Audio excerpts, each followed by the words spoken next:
You got it? There we go. Okay, I started recording. Yeah. Hi everyone, we're really sorry our Instagram live today didn't work out. We're having some technical issues, but we're here. We decided to jump on Zoom and just answer some of your questions and post them, so we at least help you out a little bit, and then we figure out how this Instagram will work from now on. Thank you, Jade, for having me. Thank you, the Little Dreamers Nursery. I always love joining you guys. And yeah, so let's do this. Jade you already have, right, some questions from parents that they ask, so we can probably go through them and then see. Yeah, I have a few questions that I will ask you now, and then if you guys have any other questions you want to ask you on the video which we post, you can write them there and we'll respond to your questions there. Absolutely. As well. So feel free to just connect with me on social media as well. I'm on Instagram, Facebook, LinkedIn, YouTube. It's Nevena Bajalac. And then we will do this more often. And then if you have any other questions, you can reach out to me as well. And we are trying to get our Instagram sorted. I'm not sure what the issue is there, but hopefully soon we'll be able to start with our live videos again. So yeah, sorry about that. The first question I have here is, how can I explain to my child what is happening with the coronavirus? She does not understand why she can't go to the play area or even go to see her friends. Well, this is an amazing question, and it honestly depends how old the child is. So some children, they cannot understand what is the virus. So if you talk about toddlers, if we talk about 2.5 years old, they obviously will probably maybe not understand what is happening, and we don't want to create a bigger panic. But still, they can have some sort of understanding. So we can tell them, what is the virus. We can explain them in, like, maybe make a drawing or find some animations on YouTube and tell them there is a lot of people who are sick outside, and we don't want to get sick, and we don't want you to get sick, but very soon we're going to be able to see our friends, and we're going to be able to visit our friends. So this, if the child is very young, usually at that age they will not probably, they will probably more have emotional, let's say, not even a tantrum, but emotional reaction. I want to go see my friend, and maybe you can do something interactive, explain them what is happening in a way. We cannot go outside for now, but let's do a Zoom call, or maybe they can even do Zoom calls like this with their friends, because they do miss them. And then what the parents want to do, we're going to talk more about it today. What they want to do is really try to keep them engaged with different activities. And it's very important how parents feel in this whole situation, because if the parent is calm, if the child will also feel that way. If the parent's feeling anxious and, suffocated, which we all do these days, it's going to really transfer to the child as well. I really like the Zoom idea, because at first I was a little bit unsure how to do, but it seems to be working really well. So if you guys do have Zoom, you can set it. Children love technology, so it can be exciting. You can say, "Oh, we're gonna speak now with our friends, on the camera. Are you ready?" And then you can make a games or sing together, and really try to make it fun as much as possible. Try to move from negativity. But we're gonna touch on that one as other questions come. Great, thank you. So next we have, what can I do to support my son being more active throughout the day? He is 3 and only wants to play on his iPad. All right. So iPads and technology, it's definitely a challenge. But however, there are families who have a bigger challenge and there are families who have less challenge. So in case you don't have iPad and phone in your house, the child wouldn't even know, they will not even know or have the idea of spending time on the iPads. We grow up not having iPads, so we were playing around. So now probably if you 3 years, if the child was exposed to the iPad, it's going to be difficult for you just to take it away. It's something and you probably, I know most of the parents, they sometimes struggle. You want to finish some of your work, you want to cook lunch, you want to do something. And then the easiest way, truly the easiest way, is just keeping them entertained on the iPad, because they can stay focused for so long. However, children love household activities. And I always tell parents, start involving them in everything you're doing. If you're making a juice, give them a carrot, give them whatever you're juicing, oranges, and make them make their own juice or juice for yourself. If you're cooking, start and do the cooking activity with them. Yeah, maybe it's going to be a little bit of more mess, but you're going to build a strong relationship. You're going to build a strong connection with your child, and then they're not going to be spending time on the iPad. You're going to probably, if he's 3 years old and you say no iPad, only for 1 hour, they're going to probably react emotionally, or with a tantrum, being against it, because this is what they want. But what you have to do is, instead of forbidding this for them, you have to create something that's more interesting. So every child really loves to connect with their parents. And if you say, hey, let's build a castle, or a tent out of a blanket, and then you and your husband start playing in there, trust me, they're going to join you, because that's so much more fun than being on the iPad. So you have to think, I want to pull them away from the iPad and I want them to engage with me. So what kind of activity can I do to make this interesting for them, and be a little bit of silly, play some games. They love that. So when you start being silly, they're like, what, mom, what are you doing? So they're gonna like, okay, now I want to join, I want to do this, I want to jump, I want to and come with this mom also asked specifically how to keep active. You have to be a role model as well. So come up with an activity that you exercise together. Find a YouTube, really, everybody alive now. You have so many YouTube videos. Do yoga together. Do some games. Take a ball. It doesn't matter how big your house or apartment is. Like, move some furniture around, take a ball and start playing some games, and just have fun with it. And trust me, they're going to join you. And I think even how you mentioned the baking and the cooking, that's really good at them being active as well, because they're working their fine motor skills, gross motor skills as well. Absolutely. And they're learning the understanding of the world. And children really, really love when they're engaged in something, when they have some kind of responsibility. But it has to be a little bit natural. Like, you have to invite them to join you, and say, hey, can you see what I'm doing here? You want to come and help me? Or let's make a surprise for Dad. And you try to make it really exciting for them, and this is how they're gonna join. Yeah, so instead of just removing the iPad, you can just be trying to distract them in a way, right? Yeah, absolutely. All right, next question I have is, I'm a working parent with no home help and I'm struggling to balance my work with everything else. Do you have any tips? I have to first say that we need to accept that this is not our typical, way of living. And I want people, and especially parents, to recognize and really accept that it's okay that you're not your best. It's okay that you're not the most productive, because we are being so hard on ourselves. Oh, now I'm at home and I should finish this course, and now I'm finishing my book, by the way. So I'm like, I need to finish my book and I have to do this. And the truth is, I'm not being so productive, because we are like on emotional roller coasters. We have 2 days up and then 2 days down, and 2 days up, 2 days down. And everybody I spoke with, all the parents I'm working with, they're dealing with the same thing, because there is a lot of uncertainty, a lot of things going on. So first, I like parents to really embrace that and accept that it's okay. And it is a little bit of, it's not a little bit, it's a lot of struggle to keep your child engaged, and then you have to do some work. But you have to, I would suggest probably do to-do list and not to-do list, which is both very important. And not to-do list is even more important. So establish, okay, what do I really have to do in a day? And then the rest, it's not important. And then with your work, you might have to find the timings, if the child is napping during the day, or you have to wake up before them, or when they go to sleep. Sometimes it's really going to have to, this has to be your peak time to really sit in quiet. Or it really depends again on the age of the child as well. If they're able to sit and do some drawing, you say, Mama is going to do some work now, and you sit next to me and you draw, or you play with the Play-Doh. Depends how old the child. If it's a nursery or school age or teenager, it's very different.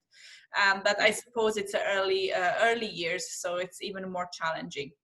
So it's really, I think, look at what do I have to do for my work this day, and don't be too hard on yourself. Don't put high expectation of how much you have to achieve, because it's just gonna burn you out emotionally. I like the idea of having a not to-do list. I didn't really think of that one. This is something I learned through building my business and my work as well. And it's even, and sometimes we don't even think, what's my not to do list? And then, okay, no scrolling on social media for an hour, for example, it's my not to do list. Or not watching TV. I personally don't watch TV. I maybe had like 2 days when I wanted to watch movies, but I do not watch movies because it's not my priority. I rather read a book and spend time. However, in these difficult times, I also, you know, I say I cut slack to myself. If I feel like I just want to relax and watch a movie, then okay, I'm going to relax and watch a movie. So don't be too hard on yourself, but definitely make not to do list. You know, I always tell parents, nothing's going to change if you don't wash the dishes before you go to bed, if you leave them for a day. You know, your mental health, it's really more important than dirty dishes and really vacuuming the house. You can survive, you know, so just be easy on yourself. I like that. I like that a lot. Let's see what we got next. So my son is doing e-learning with his school. I need some help to increase his concentration as he gets very distracted with his toys.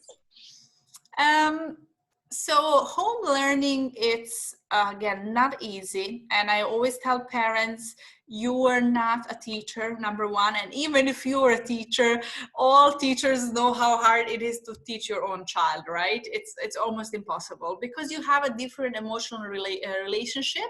Now with homeschooling, really depends. Some schools, they're doing like live sessions, some schools are sending them videos they have to go through.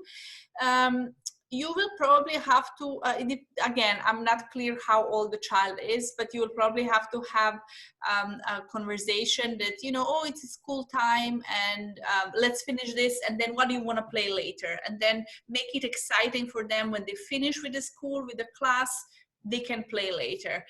I suppose from these questions that it's not a live video, that probably the child has, you know, the instructions and then they have to do something. And like all of us, you know, we sometimes want to do something more interesting, so we don't want to blame the children for that. However, we can tell them, or maybe we can connect them with the friends and say, oh, let's see who finished or maybe they can have a Zoom call with the best friend and say, oh, let's compare, did you do your homework? And they make it more exciting. I think it's all about making the school and the work more exciting for them. Yeah, I like that. My son is actually, he's in year 1 and I'm having this issue as well. And I'm a teacher myself, but trying to get him to work is an absolute nightmare, you know. Like I will leave the room, all of his sessions, they're live all day. And then I'm coming into the room if I've been busy doing something else, and he's rolling around on the floor with his camera right there, you know. So then I always find at the end of the day that he's got a load of work to catch up on. So I've actually like got a little desk for him and I've removed it from his room so he doesn't have too many distractions, and that seems to work a little bit as well. That works, but again, you know, we cannot remove everything, distractions, and if they're, you know, 6-7 years old, we don't want to just sit next to them for a few hours and make sure they're following. It's more about inspiring. It's always not motivation, because motivation is external. It's about inspiring them. Let's finish, and then maybe you can have a call with your best friend and compare what you did. Or, you know, when you finish your work, you're going to play later. What do you want to do later? What do we want to do in the afternoon? Because if you don't finish, then the afternoon still is going to be for homework. So let's finish it. It's the same with us creating a work habits for children. It's the same with us when we say, you know, oh, let me finish my work and then I can rest and enjoy my afternoon. So it's the same message we want to send to them. That's great. I think I will definitely try that with him. We'll see how well it goes. Okay, so where are we up to? Okay, so what things should I be including in my child's daily routine? So I'm guessing it's changed a lot now that we're all home. Yes. It first of all depends what do you have in the daily routine, but I will mention some things that I think are important. And number one is still trying to have a routine. Either I found people and I found myself struggling a little bit with the routine. However, for children, it's very important they do have a routine. So if they're homeschooling, I would definitely say set an hours when they have to do the homework, and then you tell them, okay, give them the responsibility to make the plan for themselves if they're big enough, right? If they're above 3 years old. And you tell them, what do you want to do in the afternoon? Which games you want to play? What do you want to watch? You know, what do you want us to do together? Do you want to cook dinner together? What do you want to have for dinner? And then maybe you can join me and we can cook together. And you give them the choice, and they're going to love the choice, because then they're going to be responsible. But you tell them, if you don't finish your homework and your schoolwork, then the whole afternoon will be for that. So what I want you to do, better use this time, finish with your teachers, finish your classes, and then you do whatever you want to do in the afternoon. So when it comes to the routine, I would definitely set, if they are in a school, if they're homeschooling, definitely set the timings for that. I think it's very, very important that they still have the routine when they're eating and the healthy habits they're eating, because I think all of us being at home, you know, we now want to snack and we want to watch TV and just chill. So we're in a little bit different mood. But I think really it's important to keep healthy eating for children and not having huge amounts of sugar. Of course, it's going to keep them awake. And the third thing also that they need some exercise, especially in Dubai. We had 2 weeks of not going out, and it's hard for us, even harder for children. So you have to make sure that make an exercise together, really make it a fun time. Sometimes we are lazy, we don't feel like exercising, but then just try to inspire yourself and say, hey, let's make this a fun time. You know, I'm going to remember it, my child's going to remember it. I'm building a healthy habits for them to exercise. So definitely keeping them active, I would say it's also so important to have every day something for them to spend the energy on. Great. So next we have, okay, I'm worried about social interaction when all of this is over. How can I support my child with their social skills and their confidence? All right. So I would say first let's talk about social interaction, then we're going to talk about confidence further. I wouldn't be worried. You know, social skills are something that's in our nature. It's in our genes. So you being in the house doesn't mean now we're going to lose all the social skills. And for the children, if this is the mother of, let's say, 2-year-old, a 3-year-old, and maybe they then didn't develop certain social skills, they're still going to develop them. I mean, this will not last forever. We don't know how long, but we are hopefully being able to, you know, go out. And the child, as long as the child is developing their well-being and their emotions in the right way, they will learn social skills very easily. And in many countries, even when I grow up, I always like to reflect, we didn't have early education. So we spent time, at the time I spent time with my grandparents, which were lovely. We were outside on a farm playing, and we had our neighbors. I have to say, we had children the same age to play together. And then once we were really emotionally ready, we started school at 7 years old. We didn't have any education before that. So parents are always so worried, oh my God, it's going to be too late for them to learn to read, to write, to do everything. And I say no, because they're maturing. They're even maturing being with you and having interaction with you as a family, because the family is the closest people to them. Yeah. So with social interaction, this is not something, honestly, I think parents should worry. It's going to come very natural, because it is natural for us. When it comes to confidence, confidence is something that we build from inside of us, and it doesn't necessarily come with social interactions like in a nursery, because then a lot of children who didn't have nursery or early education, they will go up not being confident, which is not true. So for you, it's also important that you reflect on child's behavior. I always say praise or criticize the behavior, not the child, so they understand that if they change the behavior, they could get a different feedback. The difference between the child and the behavior. So we're not saying the child, you're bad, you're misbehaving, you're naughty, but we're saying, you know, I don't think this is the best behavior. What do you think? How do you feel about this? Do you really think this is appropriate to behave like this? And then they're going to start build themselves. For confidence, there's a lot of different games that we usually do in the nurseries. I was managing and teaching before in nurseries as well. So you can do things like show and tell, let them to pretend they're singing on the stage in front of you and your husband, you know, let them learn a song and then tell you in front of you. So this is something that's come later for us as a skill of public speaking and presenting. And it's very important for them and affects their confidence in a very good way. Yeah, it's really great. We love doing that in the nursery. Pretend play, singing. Yeah. Okay, I have one. I think this is okay. Yeah, this is the last question. My daughter is having a lot of tantrums now that she's home all the time. Why is this happening, and what can I do?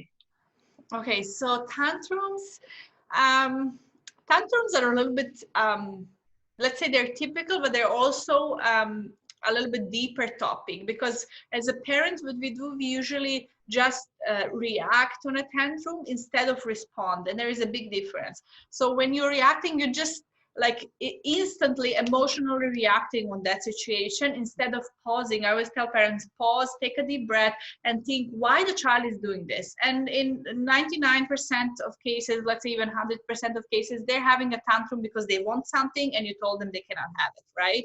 So we're all clear on that. And this is they're very, they don't have the social norms we develop later in life. So they don't care if they're in the middle of a supermarket, if they're in the house. They wanted this and they're gonna try all the ways how they can get it. And a lot of parents, they get, especially in the public places, they get so embarrassed with tantrums, and everybody looking at you and they're probably judging you, and you're like, they're judging me now if I'm a good parent or not. And then you just become stressing, and you're allowing the child to, you're actually, even supporting that unwanted behavior, because you're going to tell them, okay, you want a candy? Okay, just take a candy and stop crying, which is not a solution. So the solution is really, children go through tantrums because they're learning how to deal with their emotions. They're learning, and they have to learn that they're going to get a no. In life, you get so many no's, and not everything you want is going to just happen for you the way you want it. So we have to be very clear with that. But for parents, it's more about work in themselves, in those situations, not to feel stress and not to feel anxious and what should I do, but really to pause. And sometimes the best way is to ignore it, to ignore the tantrums, especially if the child is very young. They don't understand, you explaining them everything. So you just ignore the behavior, and then you try to decide them, oh, have you seen this? Oh, look at this. You start doing something else, something different, they're gonna come. I have parents and friends who were telling me, oh, my child had a tantrum in a supermarket, and I just said, okay, you can just be there on the cold floor laying, we're leaving. And then, of course, when they start walking away, the child was like, oh my God, they're leaving me, they're leaving me. So they get up and start running after the parents, because nobody wants their parents to leave them. It's a different approach, but the child will then say, okay, this didn't work out. And then the tantrums will reduce as well. Yeah, but when we right? empower them by allowing the child, okay, stop crying, what do you want, I'm going to give you what you want, then this is their solution. Every time I don't get what I want, I'm going to just do that. So yeah. Great. Do we have any good. other I'm loving these questions, by the way, and I feel so bad we couldn't do this on Instagram Live. I'm hoping we are able to post this well and on social media and share it with parents. So if you have any questions, reach out to me, Nevena Bajavac, and reach out to Little Dreamers Nursery. They're an amazing team, and I'm so grateful to be here, and hopefully this is helpful for all of you. Really, really helpful. Thank you so much for doing this with us. We'll pop it on the Instagram now, and then I'll live a little bit just to explain what happened, and that they can now view this video, and then any comments you can just write on it and we'll get back to you on that. But thank you again. Absolutely. Thank you. Bye-bye.